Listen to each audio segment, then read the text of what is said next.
starijih pastuha Hrvatskog Posavca. Prvi pastuh ušao u prostor za predvođenje pastuh Macko. Macko je još ždrijebljen 23. ožujka 2020. godine od oca Borisa i majke Brve. Uzgajivač Macka je Mladen Fučkala iz Zagrebačke Odre, a vlasnik je Alen Ružička iz Končanice.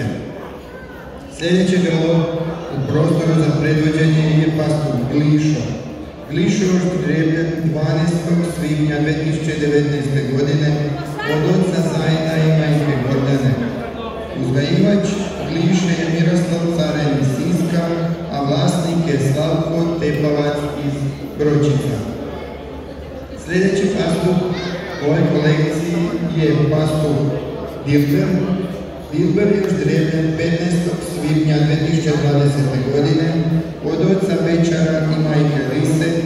Uzgajivač Dilbera je Đurđica Kasajić iz Letovanića, a vlasnik je Sivi obrt za poljoprivredu i prijevoz Doljana. I posljednje grlo u ovoj kolekciji nije posljednje, još imamo jedno, dobro. Znači, je pastuh Vranac. Pastuh Vranac je ždrijebljen 9. svibnja 2020. godine od oca Jadrana i majke Cuze. Uzgajivač Vranca je Ivan Pokas iz Mahova, a vlasnik je Goran Davutović iz Gračaca. I, kao što sam rekao, još jedan pastuh u ovoj kolekciji je pastuh Jaglan. Jaglan je ždrijebljen 28. ožujka 2018. godine od oca Žutka i majke Lore. Uzgajivač Jaglana je Slaven Očevar iz Velike Pisanice, a vlasnik je Antun Marić iz Sunje. Zahvalnicu za sudjelovanje u ovoj kolekciji će primiti pastuh Jaglan, vlasnika Antuna Marića iz Sunje. Antune, molim te da priđeš i da ti predsjednik Središnjeg saveza dodijeli zahvalnicu za sudjelovanje na državnoj izložbi stočarskoj u Udovcu. Po ocjeni komisije, treće nagrađeno grlo u ovoj kolekciji je pastuh Dilber, vlasnika Sivi obrt za poljoprivredu i prijevoz Doljani. Molim gospodina Ognjena da priđe i primi nagradu za treće mjesto. A publiku molim jedan pljesak za treće nagrađeno grlo u ovoj kolekciji. Nagradu dodjeljuje gospodin Zdenko Ivnić, voditelj Centra za stočarstvo pri Hrvatskoj agenciji za poljoprivredu i hranu.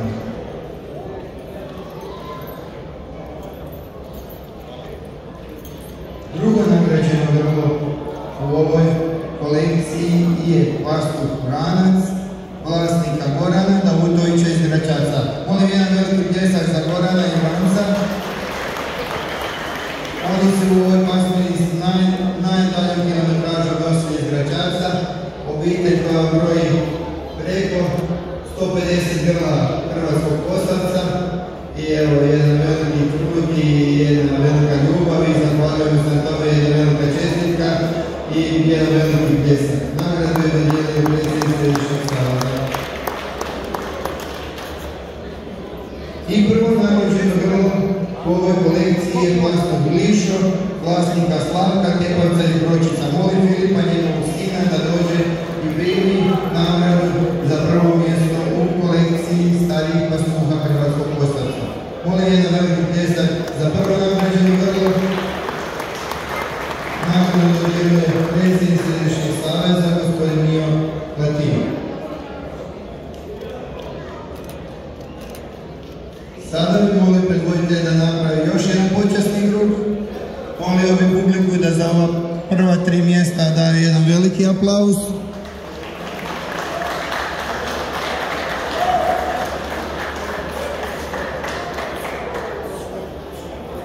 I zamolio bi Gorana da prvi povede prema van, a gospodina Ružičku bi molio da ostane ovdje. I kao što sam bio već i najavio, došli smo do najuzvišenijeg trenutka, do proglašenja šampionskog grla. Mislim da smo u uzgoju ipak nešto napravili u 31 godinu rada i neki rad se vidi i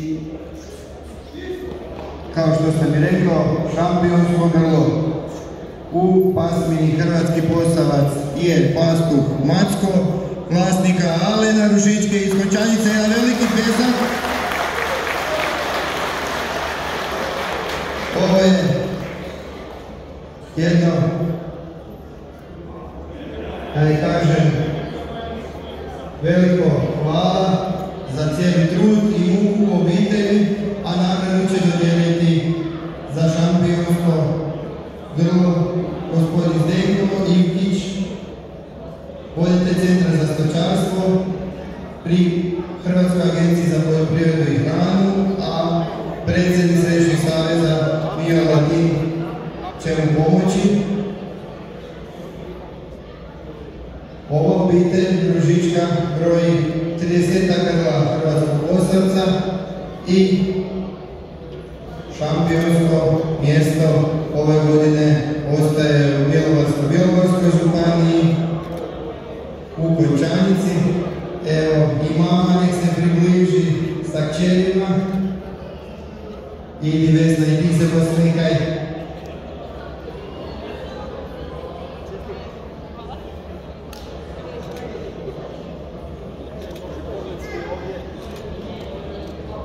Trenutak je emotivan i za djecu i to treba razumjeti.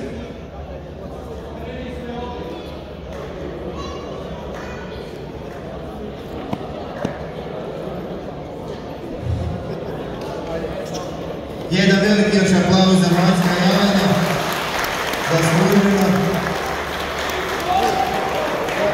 I ovime bih zaključio program u pasmini Hrvatski Posavac i najavljujem posebnu pasminu danas, a to je pasmina Hrvatski hladnokranjak i kolega voditelj gospodin Slaven Kolarić. Izvolite.